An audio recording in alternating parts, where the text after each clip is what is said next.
In today's video, I'm going to show you how to download GReward application on your Android device. Watch the video till the end and don't forget to subscribe to our channel by hitting that subscribe button. Press the notification bell so that you'll never miss another upcoming upload from us.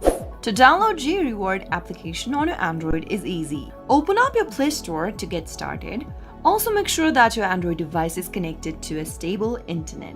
Now once you open up your Play Store, go to the search box and type in GReward and search. Once you see the application in the search result, tap on the install button to begin downloading your GReward application. Now wait for the application to be downloaded and installed, which is a quick process depending upon your internet. Once the application is downloaded and installed, you can tap on the open button to launch open GReward application. That is how you'll be able to get GReward app downloaded for your Android phone. I hope the tutorial was helpful to you. If it was, go ahead and give us a thumbs up. I'll be back soon with more videos like this. Thank you for watching.